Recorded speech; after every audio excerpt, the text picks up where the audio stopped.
Hello and welcome back to our online English class. So today we are going to finish this unit.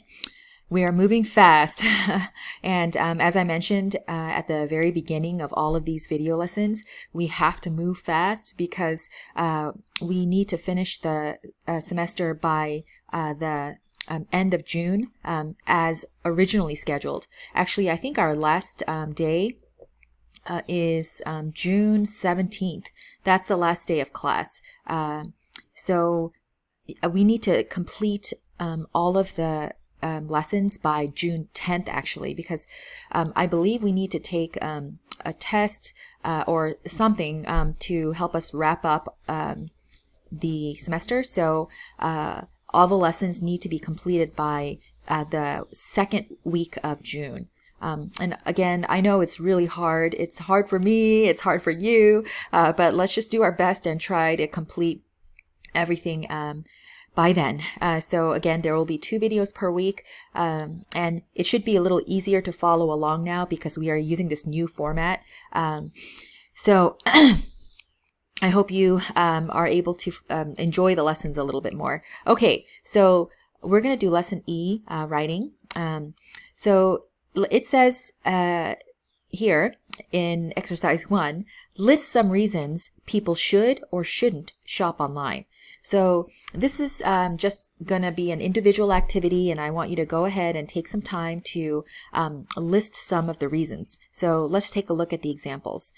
It's convenient, and that's one of the reasons people should shop online. And then one of the reasons that people shouldn't shop online is that it's hard to choose merchandise you can't touch. Okay, so obviously when we shop online, we cannot feel the materials or feel the quality or texture. So those are, or that is one of the reasons that people shouldn't shop online. So take some time to come up with your own reasons, and you can pause the video and continue when you're finished. And by the way, don't look at the article yet because I just want you to brainstorm. Take this time to brainstorm and write your ideas in English. Okay.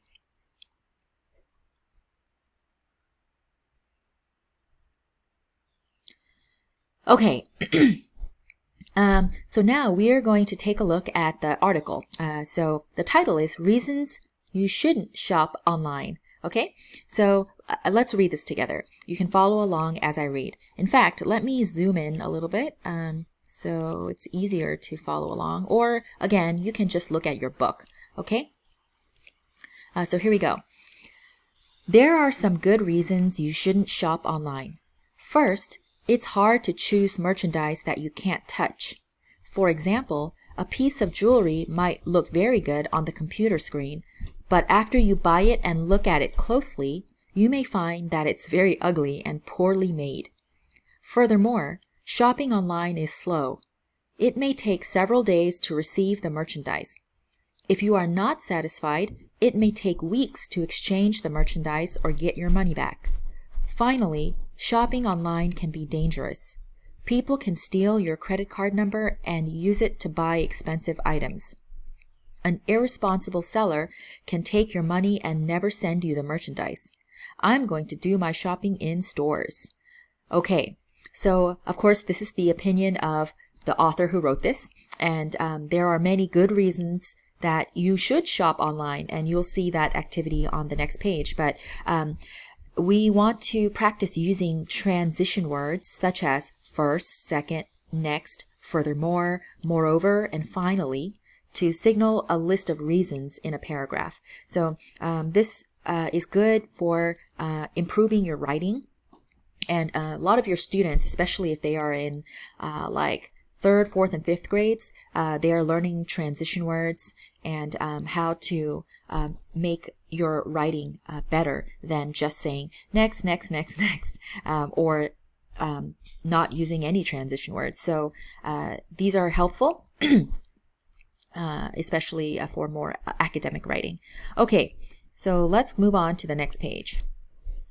Let me show it as both pages. Okay, so it says, complete the outline with information from the model paragraph. So If you look at the model paragraph, which is the one we just read, you can see that the transition word, the first transition word is first. So here you can see it. And the first reason is hard to choose merchandise you can't touch, okay? And then supporting detail is, for example, a piece of jewelry might look very good on the computer screen, but after you buy it and look at it closely, you may find that it's very ugly and poorly made. Now that's a very long sentence, so you can shorten it to just a few phrases. You might say something like, jewelry might not be as good as it looks on the computer. Something like that. So you can summarize the detail for this, for the outline. Okay? And so take some time to locate these transition words and the reasons, as well as the supporting details that follow. Okay? And when you're finished, you can hit continue. So of course, first pause and then continue. Okay, so the second transition word is furthermore, furthermore. Okay, and that's in the middle of the paragraph here. So the supporting detail, the second reason is you can put is slow, or you can just put slow. Okay, and then the supporting detail is may take several days to receive merchandise. May take several days to receive merchandise. That's one supporting detail. Another supporting detail is may take weeks to exchange, okay, or get your money back.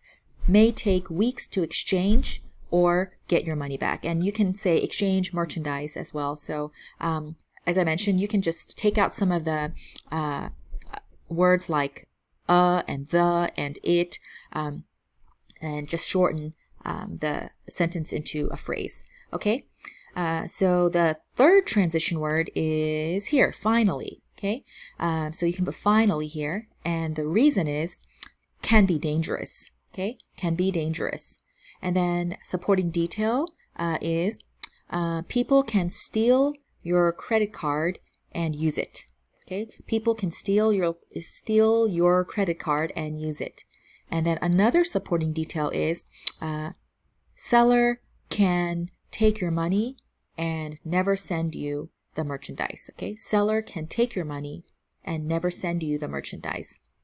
Okay, so usually when we write something like a paragraph or an essay or our opinion, we usually do the outline first. And then we use the outline to formulate or put together our paragraph. But in this case, we worked backwards. We looked at someone else's paragraph and we listed or completed the outline.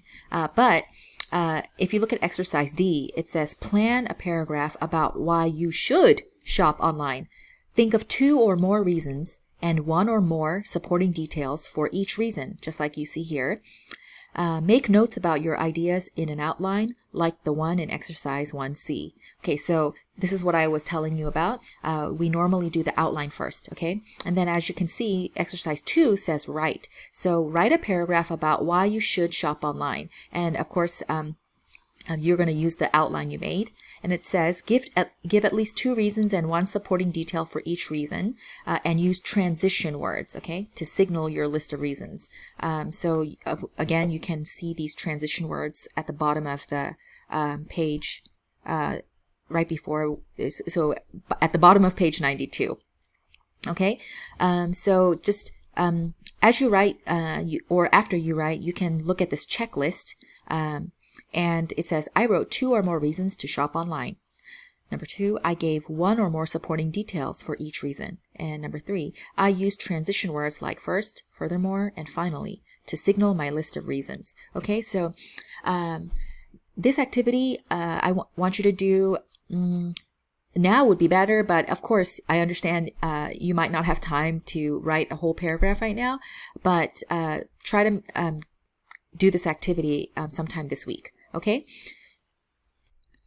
and if you don't have any ideas, you might say something like, or some of the reasons might be that it's convenient, as you can see in this chart. It's very convenient, actually. And of course, you can think of many supporting details for that reason. So I'm not going to mention any right now.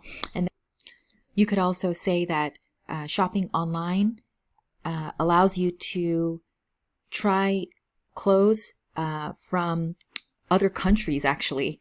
So you can get clothes from other countries, and you don't have to fly over there. So there's a variety of items that you can shop for online. So I'm going to stop there because I'm sure you have many good ideas. And by the way, I'm sorry if you can hear my husband and my mother-in-law outside. They are trying to keep Silas busy. It's very hard to record when he's awake because he makes a lot of sounds. He's a very active boy, as I'm sure you already knew he would be. Okay, but we're going to go ahead and look at the next page. Hold on, I can't find my mouse. There we go. Okay, so lesson F, another view. So let's take a look at this form. It says that this is a returned merchandise form from jedsports.com. Okay, so let's read it together. In fact, let me zoom in because it's too small. So it says, please complete this form and send it with the returned merchandise within 21 days to jedsports.com. 3209 West Foster Avenue, Chicago, Illinois 60625. Include a copy of the invoice and the original packaging. Call us for a return merchandise authorization number, Monday through Friday, 8 a.m. to 5 p.m. Central Standard Time at 800-555-4143. Okay. So we can see the customer's name, the RMA number, and we can assume that RMA stands for Returned Merchandise Authorization, and then, of course, number. So this symbol, we read it as number or pound. It depends. Okay, and then we can also see her address, the list of items for return, or actually this one is the list of items for return, and this one is the list of items to receive in exchange. Okay, and then we can see that there are two options here, store credit and exchange. So I'm going to give you some time to look over the form and answer these questions. And for number 3 and 4, I actually want you to change the sentence that is not true, the sentences that are not true, and make them true. So, for example, number 3, the question says, which statement is true? That means only 1 is true and 3 are not true. They are false. So the false statements, I want you to make them true. So just change the words that you need to. And then the same thing with number 4. But this question says, which statement is not true? So that means 3 statements are true and 1 is not true. So for the false statement, I want you to make it true. Okay? And then, and again, for, let's see, actually only number 2. For number 2, I want you to make a complete sentence answer. Okay, so you can pause the video, finish this exercise, and then resume it when you're finished. Okay, so let's look at number 1. Why is the buyer using this form? Okay, and the answer is letter C. She wants to exchange the merchandise. Okay, and then number 2. What does the buyer need to include with this form? So we can say, well, actually, the answer is letter D. She needs to include all of the above. But in order to make a complete sentence that includes the specific items, we can say the buyer needs to include the invoice, the item that she is returning, and the original packaging. So that's more helpful because it mentions the specific things, the specific items that she needs to include. So if you just say she needs to include all of the above, it's still a complete sentence. So it's okay, but it doesn't give you a lot of information. Okay? And then number 3, which statement is true? The answer is letter A. The buyer must return the items within 21 days. And you can see that here in the small print instructions. And then let's look at letter B. The buyer is satisfied with her purchase. Now, obviously she isn't, because she's making an exchange. So we can say the buyer is not satisfied with her purchase. Okay? And then letter C, the buyer needs a smaller sweatshirt. So if you look here under the reason, it says wrong size. Okay? So and the comments say, I ordered a large, but she received a medium.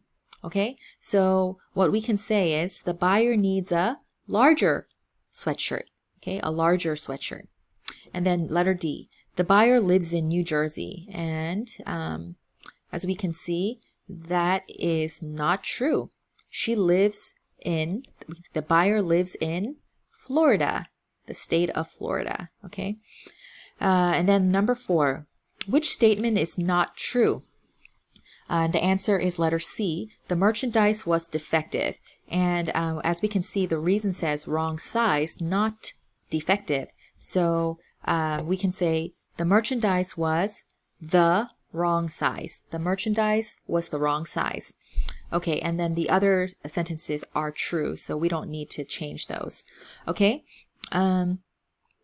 so we can summarize this whole thing and say that the buyer is exchanging a sweatshirt because she received the wrong size. A buyer, or the buyer, or we can just say her name, Rita Miller, is exchanging a sweatshirt because she received the wrong size. Okay, and there are many sentences you can make from this. You can say she received a large. She received a medium instead of a large. Okay, or you can say she ordered a large but received a medium. Okay, so these are good phrases to practice, because I'm sure there will be times in your life when you have to return or exchange an item because there was something wrong with it, or you received a different item, or you're just not satisfied.